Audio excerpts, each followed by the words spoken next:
ये सवाल सुनते ही मुंशी जी और गौतम एक दूसरे को देखने लगे, लेकिन गौतम ने उसी वक्त इशारे से अपने बारे में बताने से मना कर दिया।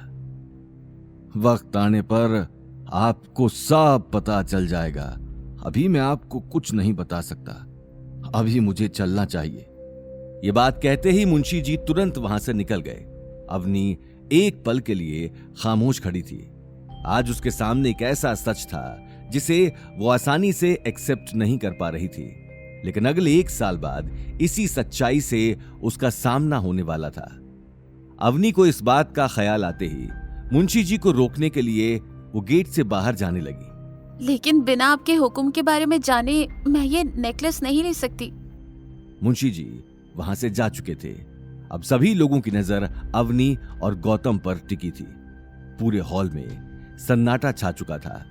उसी वक्त गौतम ने सन्नाटे को तोड़ते हुए कहा, अवनी, मैंने कहा था कि मैंने नेकलेस नहीं चुराया। गौतम की आवाज सुनते ही अवनी को अपनी गलती का एहसास हो गया, लेकिन वहीं दूसरी तरफ गायत्री देवी को बहुत बड़ी अपॉर्चुनिटी सामने नजर आ रही थी। गायत्री देवी सिर्फ पैसों के पीछे ही भागती थी। उम्र बढ़ने के साथ साथ उसके दिमाग में पैसों का भूत बढ़ता जा रहा था, और अब तो अवनी जैसा बहुत बड़ा बैंक उसके सामने था, जिस पर जोधपुर का शाही परिवार दिल लुटा बैठा था। ये बात सोचते ही उसके दिल में अवनी के लिए अपना नजरिया चेंज हो गया, और उन्होंने प्यार से अवनी के कंधे पर हाथ रखा। अवनी, तुमने कभी मुझसे इस बात का जिक्र नहीं किया कि तुम इतने बड़े परिवार को जानती हो, और तो और दादी सा आपको गलतफहमी हुई है।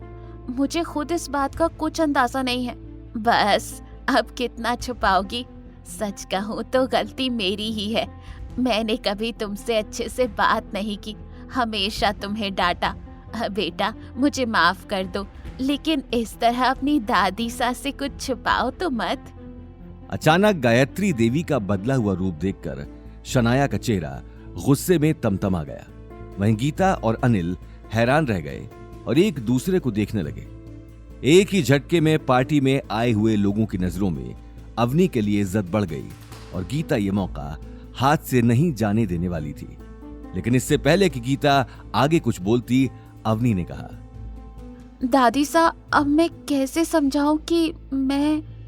ठीक है अवनी बेटा, अब अपने दिमाग पर इतना जोर मत डाल। मासा, अब अवनी की उम्र ही क्या है, और ऊपर से मेरी बेटी मेरी तरह ही इतनी ब्यूटीफुल भी है। हो सकता है अवनी ने जोधपुर के छोटे हुकुम को नहीं देखा हो, लेकिन उनकी नजर तो मेरी बेटी के ऊपर पड़ गई है। ये बात कहते हुए गीता गायत्री देवी को देखने लगी। अवनी बेटा, देख, तकदीर खुद तेरे पास आई है, इसीलिए आज मेरी बात को मत टालना। तू प्लीज इस गौतम को डिवोर्स दे दे, और जोधपुर के छोटे हुकुम, जिंदगी में पहली बार तुम्हारी माँ ने कोई ढंग की बात की है। मेरा भी यही कहना है कि जितनी जल्दी हो सके इस गौतम को तलाक दो। वैसे भी जब से तुम्हारी इससे शादी हुई है तब से... गायत्री देवी गौतम के पास आकर उसकी आंखों में देखने लगी। अवनी अब गौतम के खिलाफ नहीं सुन सकती थी। वो अगले ही पल गौतम और गायत्री देवी के बीच आकर खड़ी हो गई।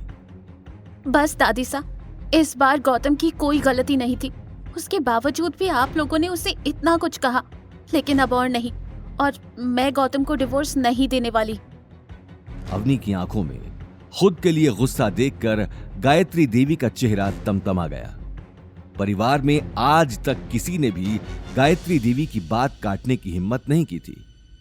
तुम जैसी बित्ते भर की लड़की की इतनी हिम्मत कि तुमने मेरी बात बीच में काटी। मैंने सोचा तुम्हारे अंदर थोड़ी सी तो अकल बची होगी, लेकिन तुम्हारा दिमाग भी तुम्हारे बाप की तरह बिल्कुल खाली है। अरे, जब अपने पति की इतनी ही पड़ी है तो फिर शादी के बाद अपने पीछे आशिक क्यों लगा रखे हैं? बाहर चक्कर चलाने से पहले कम से कम अपने पीछे लगे नाम का तो ख्याल कर लेती। कम से कम हमारी इज्जत तो बची रहती। एक के बाद एक गायत्री देवी ने बंदूक की गोली की तरह कड़वी बातें बरसाना शुरू कर दिया।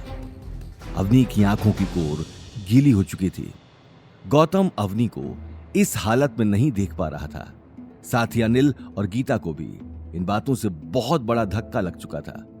अनिल ने उसी वक्त आगे आकर अवनी के कंधे पर हाथ रख दिया। मासा, बहुत हुआ, इससे ज्यादा मैं नहीं सुन सकता। अगर हम आपकी नजरों में इतने ही अखरते हैं तो हमें यहां होना ही नहीं चाहिए। यह बात कहते हुए अनिल और गीता अवनी को लेकर वहां से निकल गए। गौतम भी बिना कुछ कहे उनके पीछे चला गया। उन्हें जाते हुए देखकर गायत्री देवी की आंखें अंगारों की तरह लाल हो गईं। निकल जाओ यहाँ से और दोबारा इस घर में आने की सोचना भी मत। आगे की कहानी जानने के लिए देखिए अगला एपिसोड सिर्फ पॉकेट एफएम के यूट्यूब चैनल पर और रॉयल वारिस के सारे एपिसोड्स को सुनने के लिए डिस्क्रिप्शन में दी लिंक से डाउनलोड करें पॉकेट एफएम ऐप।